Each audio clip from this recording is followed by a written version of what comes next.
And now for something different. What happens when KEF decides to send a bona fide 2-channel hi-fi enthusiast one of these things to play with?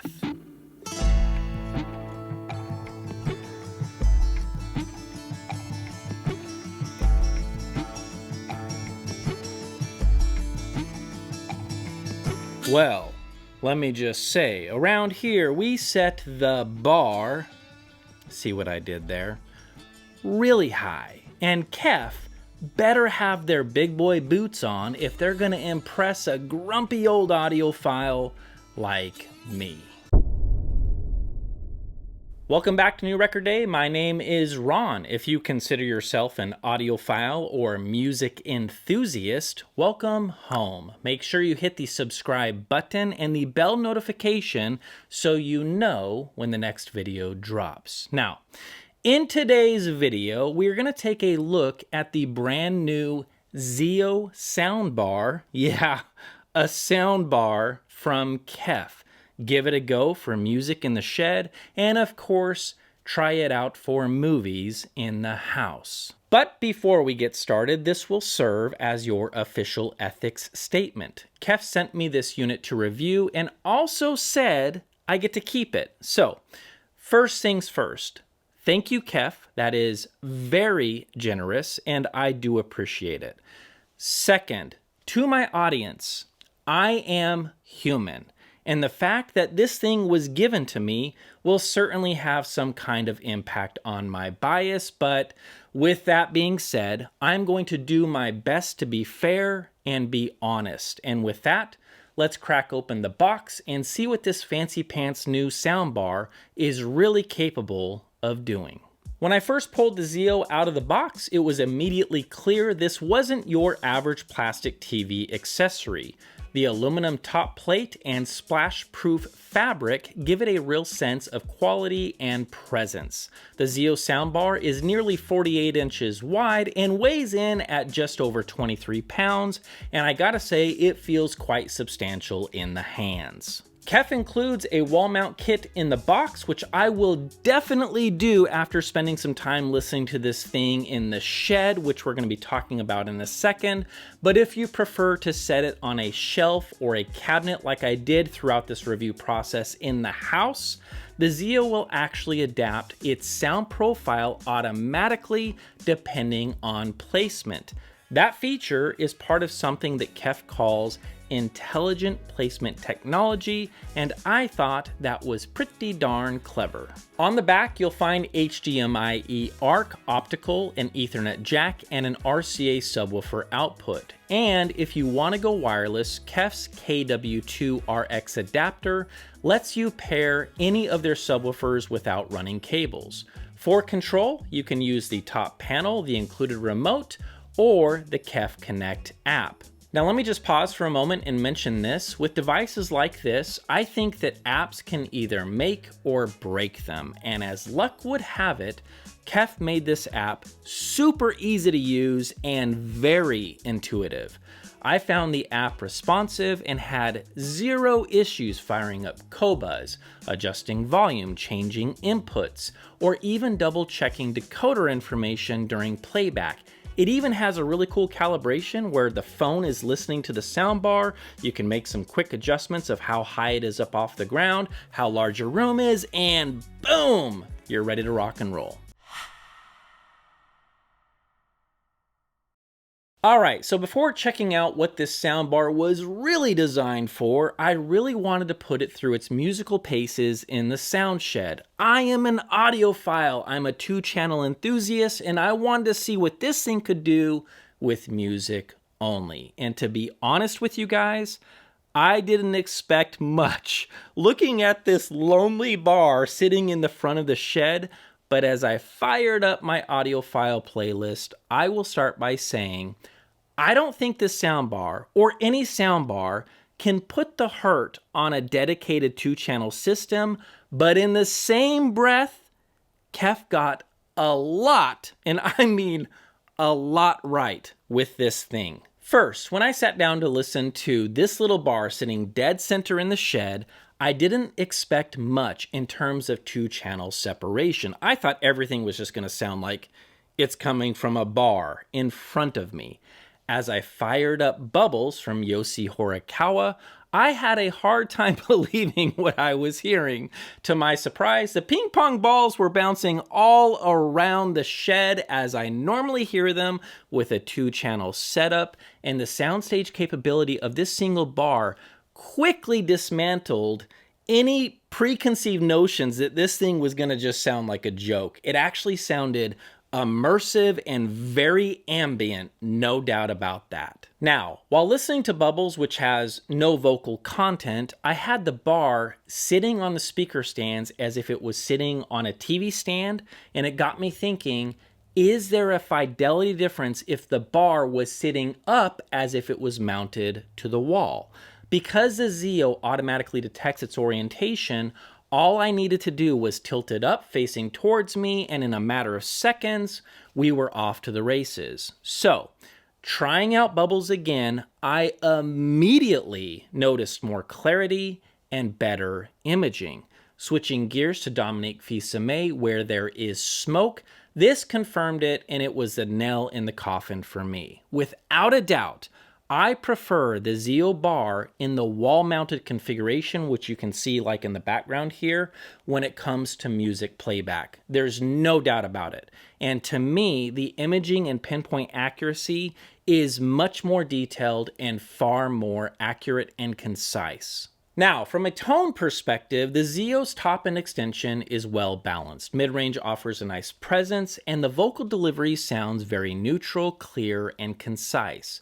Again, as for mid-bass and bass, this is what surprised me the most.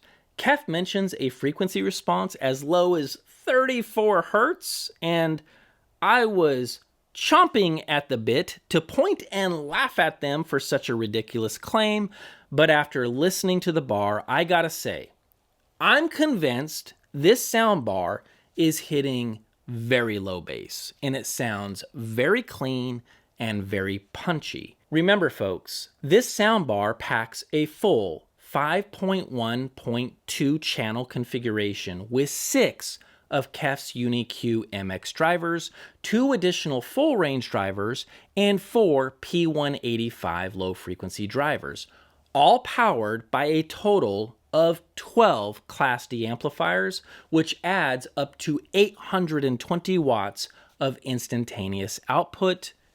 Yes, you heard me right. Anyhow, music heard in the shed from the XIO is far more open and three-dimensional than I ever expected coming from a soundbar. The tone and the bandwidth of the XIO is also very nice sounding, and it did impress me. Vocals again have a real presence, and instruments occupied their own space with surprising clarity, especially when the bar is in the wall-mounted configuration. Bass is tight and clean, not boomy or muddy.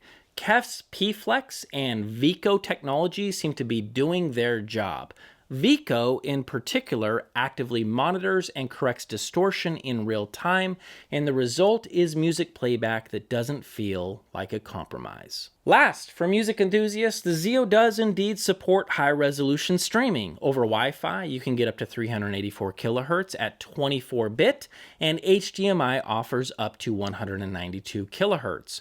Whether I was listening through Spotify Connect, Tidal, or even casting from AirPlay, everything worked and sounded great. Not one dropout, not one glitch, not one weird thing that I would have to report to, I don't know, embarrass KEF. No, everything actually worked perfect. So after spending some time using this in a way that no one will, I mean, seriously, 2-channel audio in the SoundShed, nobody's going to be doing that. I brought the soundbar into the house and I hooked it up to the TV, and this, my friends, is where this XIO really came to life. With Dolby Atmos, DTS-X, Sony 360 Reality Audio, and AirPlay Spatial Audio all supported, movies and TV shows suddenly had depth and impact. The 2 up-firing Uni-Q drivers helped create a convincing sense of height, and the soundstage expanded way beyond the physical boundaries of the soundbar. Trying Greyhound on Apple TV, I was blown away by the sound of the ships, waves crashing, guns blazing, and torpedoes being launched. Heck, even just the subtle creaks and ambient noises during vocal passages had me looking over my shoulder a couple of times. With the high bandwidth design, depth charges hit with authority and had me wondering if I would even bother connecting a subwoofer to this thing, which still is messy. Of course I'm going to connect a subwoofer to it, but the bass on this is so crazy good. I don't know how they did it. I'm really blown away by how robust and immersive the XIO sounds for movies, and it really has made a believer out of me for all things cinema. This thing is the way to go. Now, let's be clear. On this channel, we focus on two-channel audio, and it's been decades since I've even dabbled in the world of home theater, so I know a lot of you guys might be laughing at me right now, getting all excited about a soundbar, and that's fair. All I can tell you is this: in a room like mine, with my family, there is no way I'm running wires through walls and trying to set up multiple speakers. Knowing how easy it was to plop this thing down, plug in an HDMI cable, and get this level of immersive sound is good enough for me. No doubt about it. Does this mean it would stand a chance against a full-blown home theater with multiple speakers? I doubt it. But for folks like me who just want something simple, man, the XIO seems to fit the bill nicely. KEF's Music Integrity Engine for cinema handles the processing behind the scenes, adding virtualization and placement calibration. Dialogue clarity was excellent, especially when I enabled the dedicated dialogue mode preset. Voices became more focused, background noises dropped, and everything just clicked. Late night viewing was also covered with the night mode that softens loud impacts without killing dynamics. So folks, there we have it. And no, the XIO soundbar isn't cheap. It comes in at $24.99, and I would say that puts it firmly in the high-end category, but to be fair, it delivers high-end performance cinema. While this bar won't take over any bona fide audiophile 2-channel system for music, watching movies with the XIO is a roller coaster ride you will not want to get off. Clearly, KEF is aiming to bring true HiFi sensibilities to an all-in-one cinema and music solution. And even with my comments regarding music playback, meaning it's not going to beat out a 2-channel system, I'm still going to say I think KEF has pulled off something close to a miracle. Like, this in a TV room, it's phenomenal. It's really impressive. So yeah, if you're looking for a big immersive sound in cinema without the complexity of separates and you appreciate smart design and real engineering, the XIO should be on your short list. As part-time duty for listening to music in the TV room, or letting this thing off the leash for movies, or anything in between, the XIO soundbar delivers. Thanks again to KEF for sending this in, and thank you for watching. If you have any questions about the XIO, leave a comment down below, and until next time, I will see you KEF-loving audiophiles in the next video.